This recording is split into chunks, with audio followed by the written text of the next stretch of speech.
जय मसीह की। आज का वचन मत्ती की पुस्तक उसका 10वां अध्याय उसका 8वां पद। इसमें लिखता है, बीमारों को चंगा करो, मरे हुओं को जिलाओ, कोढ़ियों को शुद्ध करो, दुष्ट आत्माओं को निकालो। तुमने सेंतमेंत पाया है, सेंतमेंत दो।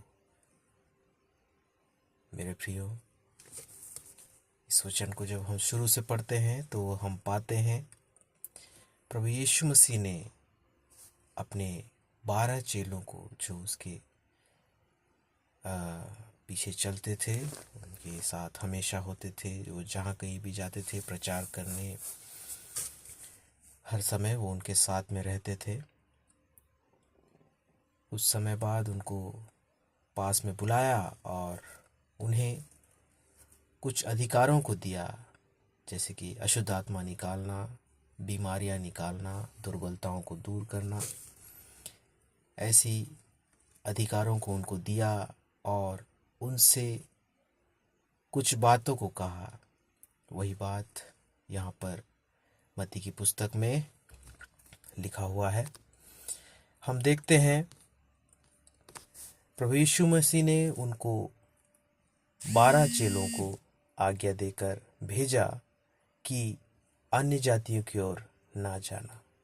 वचन जैसा कि हमको बताता है, और सामरियों के किसी नगर में प्रवेश नहीं करना। और आगे लिखता है, परंतु इज़राइल घराने की ही खोई हुई भेड़ों के पास जाना। जैसा कि प्रभु यीशु मसीह के बारे में भविष्यवाणी था कि इज़राइल का बचाने वाला दाऊद के घराने में जन्म लेगा और वो अपने लोगों के लिए, अपने लोगों का उद्धार करने के लिए आएगा।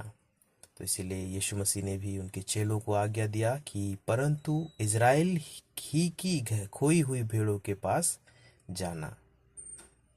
मेरे प्रियो, इसको अगर हम पढ़ते हैं तो हो सकता है हमारे मन में ऐसी बात आए कि यहूदियों के लिए ही उन 12 चेलों को आज्ञा दिया हो गया, या फिर जो इज़राइल में रहने वाले प्रभु यीशु मसीह के मानने वाले, उन्हीं के लिए ही 12 चेलों को यीशु मसीह ने आज्ञा दिया। लेकिन मेरे प्रियो, हम देखते हैं प्रभु यीशु मसीह के 12 चेलों में से एक थोमा जो थे, उनके चेले, वो भारत में आए। इससे हम क्या समझते हैं मेरे प्रियो? इससे हम ये समझते हैं कि हम भी इज़राइल ही की घराने के हैं। इसलिए प्रभु यीशु मसीह के आदेश को पाकर जो थोमा था, जिसको थॉमस भी कहते हैं, वो भारत में आए, क्योंकि हम भी प्रभु यीशु मसीह के लिए खोई हुई भेड़ें हैं। मेरे प्रियो, हम भी पापों में पड़े, हमने भी अपना जो चरवाहा था उसका अनदेखी करके हम अपने अपने मार्गों को लिया। हमने पाप किया और पाप की मजदूरी मृत्यु थी। वो मृत्यु हमको पाना था मेरे प्रियो। लेकिन उन सब से छुड़ाने के लिए उसने अपने 12 चेलों को आदेश दिया। मत्ती 10:6 में कहता है, परंतु इज़राइल के घराने ही की खोई हुई भेड़ों के पास जाना। खोई हुई भेड़ें से मेरे प्रियो, हम भी खोए हुए भेड़ थे। जब तक हमने प्रभु यीशु मसीह को ग्रहण नहीं किया, अपना उद्धारकर्ता नहीं माना, अपना जीवन उसको नहीं सौंपा, तब तक हम भी अपने ही मार्गों में चल रहे थे। हमारा कोई चरवाहा नहीं था, हमको कोई संभालने वाला नहीं था। हम पाप के वश में थे और हम नाश होने के रास्ते में, अंधकार की ओर बढ़ रहे थे मेरे प्रियो। लेकिन प्रभु यीशु मसीह ने अपने चेलों को आज्ञा देकर हमारे पास भेजा कि मेरे भेड़ें नाश ना हो, वरन उनको किसी तरीके से बचाया जाए, उनको बचने का मौका दिया जाए। मेरे प्रियो, बाकी चीज़ों की तरह हमारे से जोर ज़बरदस्ती किसी ने नहीं किया कि तुम यीशु मसीह के पास आओ, तुम मसीह बन जाओ, तुम क्रिश्चियन बन जाओ। लेकिन हमारे जीवन में हमको मौका दिया गया और हमारे जीवन में ऐसे ऐसे कामों को किया कि हम खुद से प्रभु यीशु मसीह को पहचान गए। हमारे लिए क्या अच्छा है हम पहचान गए। हमारे लिए कौन अगुआ अच्छा है, हम उसको पहचान गए मेरे प्रियो। आगे लिखता है 7वां में, और चलते चलते प्रचार कर कहो कि स्वर्ग का राज्य निकट आ गया है। और जो वचन आज का है कहता है 8वां में, बीमारों को चंगा करो, मरे हुओं को जिलाओ, कोढ़ियों को शुद्ध करो, दुष्ट आत्मा को निकालो, तुमने सेतमेत पाया है, सेतमेत दो। इसमें का लास्ट का जो लाइन है मेरे प्रियो, वो इसमें हाईलाइटेड है, तुमने सेतमेत पाया है, सेतमेत दो। और वचन हमें नया नियम में ही बताता है कि जैसा तुम अपने लिए चाहते हो किसी का व्यवहार, है ना, उसी प्रकार दूसरों से भी उसी प्रकार का व्यवहार करने के लिए हमको कहा जाता है।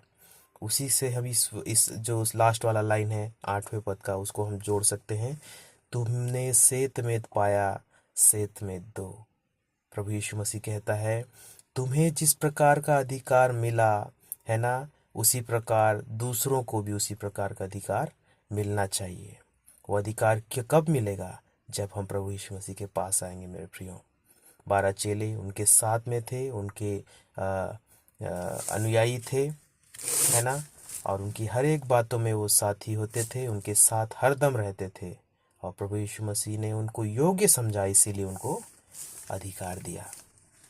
लेकिन मेरे प्रियो, हम भटके हुए थे, हम प्रभु यीशु मसीह के झुंड से भटके हुए थे, हमने अपना अपना मार्ग लिया और पापों में भटक गए थे। इसलिए उसने अपने 12 चेलों को भेजा कि मेरी खोई हुई भेड़ों को ढूंढ कर ले आओ, कि वो भटक कर नाश ना होने पाए। मेरे प्रियो, कितनी अच्छी बात है कि प्रभु यीशु मसीह चाहता तो अपने इज़राइल के घराने को, यहूदियों को ही बचाता, उनको ही समझाता। जिस प्रकार से हम देखते हैं, जो फरीसी थे उनको बाइबल का इतना अधिक ज्ञान था, वो हर एक नियम को जानते थे, किस दिन में क्या करना है, शब्द का दिन कब मनाना है, विश्राम दिवस कैसे मनाना है। तो उनको वो उपवास भी पूरी जो जिस रीति से व्यवस्था में लिखा था उस प्रकार से करते थे। और हर एक जो भी नीति नियम होता था उस समय में यहूदी लोग का, वो सारी चीज़ें वो लोग करते थे। और हम खोए हुए थे, हम पाप करते थे मेरे प्रियो। हम प्रभु यीशु मसीह को उस समय जानते भी नहीं थे, तो हो सकता है हम उसके विरोध में कामों को करते थे। लेकिन मेरे प्रियो, उसके बावजूद उसने हमको प्रेम किया, उसके बावजूद उसने अपने 12 चेलों को भेजा कि मेरे भेड़ों को खोज लाओ, और हमारे लिए एक हिस्सा छोड़ा, जो उसका प्रेम का जो हिस्सा था, है ना, प्रेम में जो हमको हिस्सा मिलना था, उनके पुत्र होने के कारण से, उनके उत्तराधिकारी होने के कारण से हमारा जो हिस्सा बन रहा था। यहाँ पर लिखा है, तुमने सेतमेत पाया, सेतमेत दो। सेतमेत हम कब पाएंगे?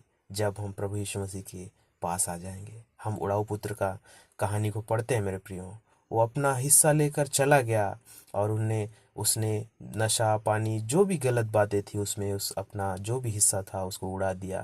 और एक समय ऐसे आया कि उसको सूअरों के साथ सोना पड़ा, सूअरों का चारा खाना पड़ा, है ना। वो सोच रहा था मेरे घर के नौकर जो है वो मेरे से अच्छी स्थिति में अभी रहते हैं, मेरा पिता उनको अच्छा भोजन, अच्छे कपड़े देता है, लेकिन मैं उससे भी बदतर स्थिति में हूँ।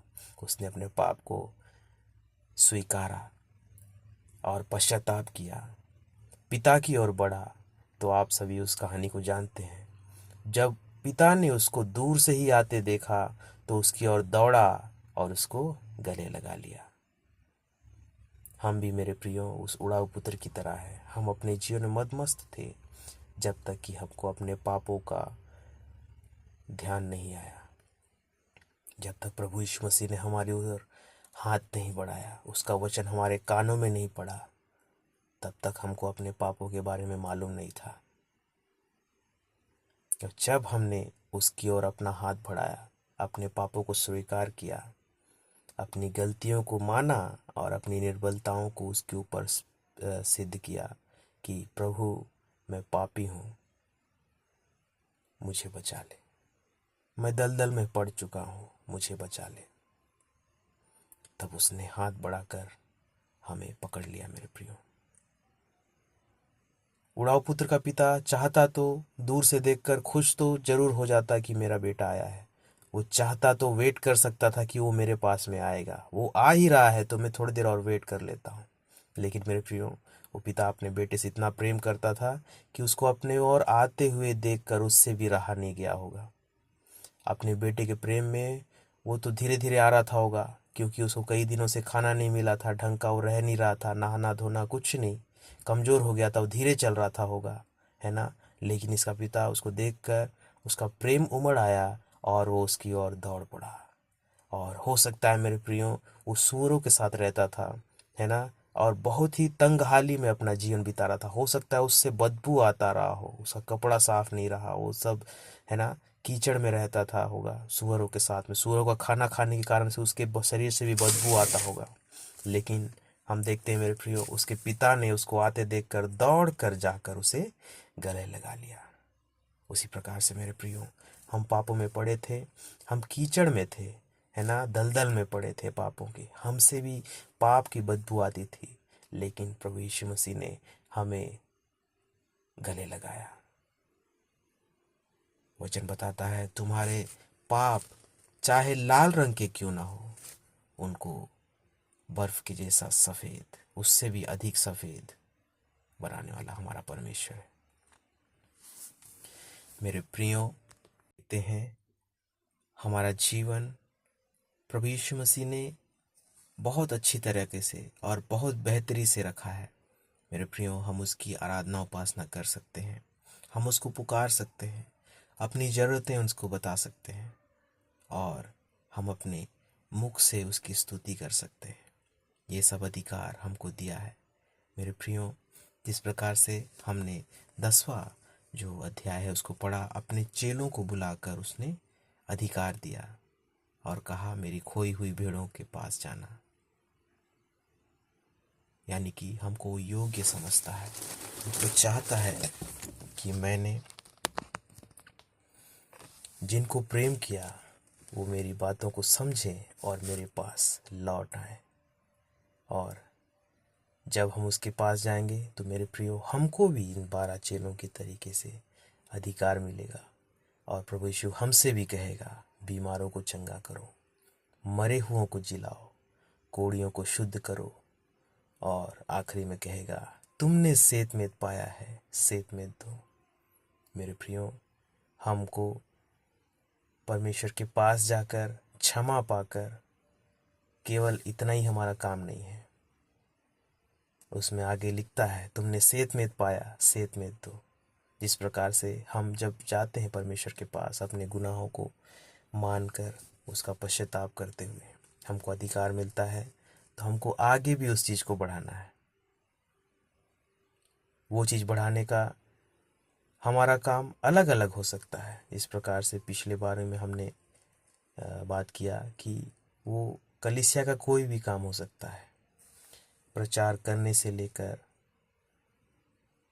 कलीसिया में जो छोटा से छोटा काम हो सकता है, वो सारा चीज़ भी एक बहुत बड़ी जिम्मेदारी है ना। जिस प्रकार से मामूली बात हम देखते हैं, अगर छोटा सा कलीसिया है, लोग वहाँ पे ज़मीन में बैठते हैं, वहाँ चटाई नहीं बिछाया जाए तो लोगों को बैठने में असुविधा होगा, है ना।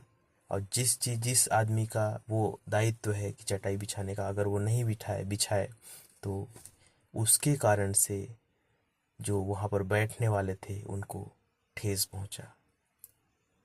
तो एक प्रकार से प्रभु का कार्य में रुकावट ही होगा।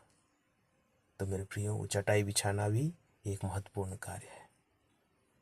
हो सकता है किसी को अधिकार मिले वहाँ पर झाड़ू लगाने का मेरे प्रियो, तो झाड़ू नहीं लगाने के कारण वो जगह गंदा रहेगा और वहाँ लोगों को बैठने में तकलीफ होगा, तो वो भी उस व्यक्ति के तरफ से उन लोगों को ठोकर लगने का बात है। वो भी एक तरीके से प्रभु यीशु मसीह के कार्य में रुकावट है।